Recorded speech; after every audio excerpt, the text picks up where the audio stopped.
Au nom du Père, du Fils, du Saint-Esprit, un seul Dieu, mes chères sœurs, mes chers frères, aujourd'hui nous voyons la foule qui était là parce qu'elle avait vu beaucoup de guérisons, elle avait vu des signes accompagnés de la parole de Jésus, mais les gens étaient insatiables, c'est-à-dire ils n'en avaient jamais assez.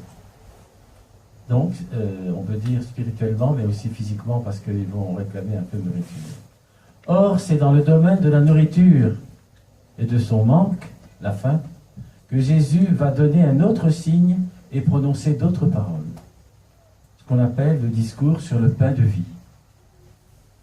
Le signe, c'est de nourrir des milliers de personnes avec 5 pains et 2 poissons.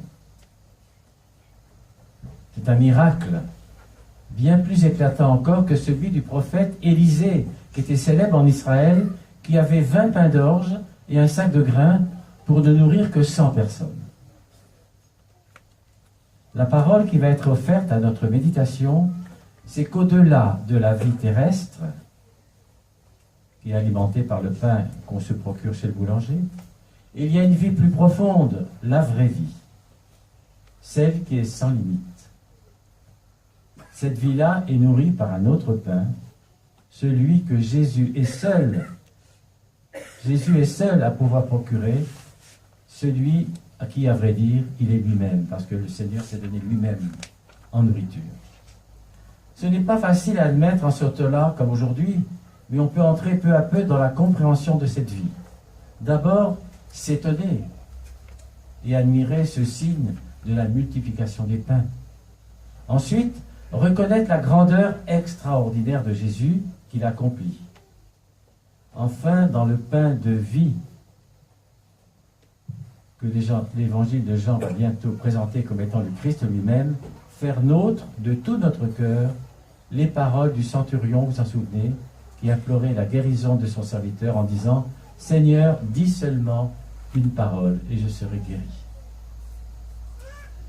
Si tous les chrétiens du monde pouvaient donner le même contenu à cette prière du centurion, et aussi à croire à cette multiplication des pains qui semble une chose impossible, mais rien n'est impossible à Dieu.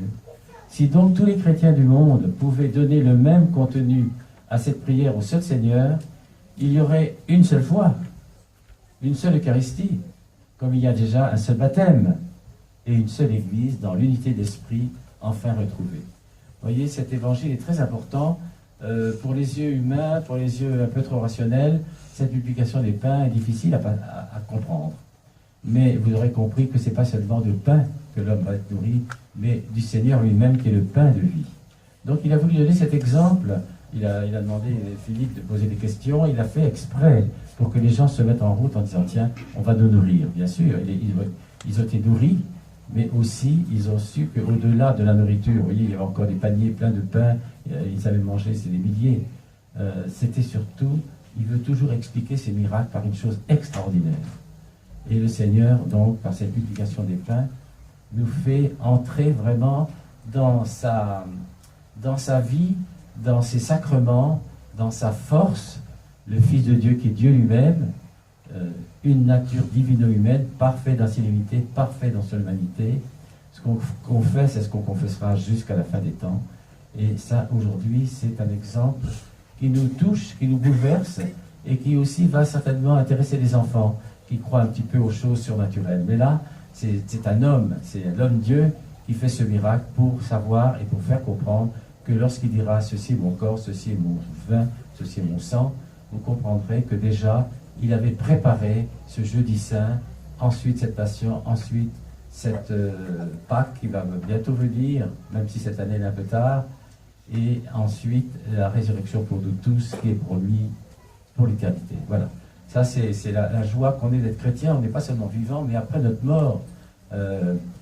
Parce qu'avant le christianisme, qu'est-ce que c'est que la mort? La mort, c'était une intruse, c'est-à-dire quelqu'un qui rentre par effraction chez vous, malhonnête presque, désagréable, qui fait mal et qui fait peur. Mais c'est devenu, depuis le christianisme, une initiatrice, c'est-à-dire la mort devient notre compagne de vie pour l'autre vie. C'est pour ça que dans notre vie de tous les jours, et de notre vie surtout d'Église, il nous faut vraiment être toujours prêts parce qu'on ne saura pas quelle sera l'heure. Il faut avoir toujours notre lampe allumée, comme il s'est dit dans l'Évangile, avoir notre ceinture prête pour être prêt devant le Seigneur, parce qu'on ne sait jamais le temps ni l'heure. On peut être très âgé, mais on peut être très très jeune aussi. Alors soyons toujours prêts, et l'Église, les sacrements, le catéchisme, tout l'enseignement qu'on reçoit nous aide à mener cette vie peut-être un peu difficile aux yeux de tout le monde, mais c'est une vie qui ne finit pas. Donc ça vaut la peine de quelques sacrifices qui ne sont même pas des sacrifices, parce que le Seigneur lui-même s'est donné la vie pour nous sauver. Nous, on ne le fera pas, certainement pas. Alors soyons tous vigilants, pensons à cette multiplication des pains. Ce n'est pas seulement une nourriture pour le corps, mais le Seigneur a voulu expliquer qu'il était lui le pain de vie. Et en mangeant ce pain de vie, vous allez recevoir tout à l'heure après la communion, quand le Saint-Esprit aura transformé les dons, le pain en corps et le vin en sang, vous serez nourris vous-même et vous pourrez aussi témoigner. Et ensuite vous préparer pour la vie éternelle.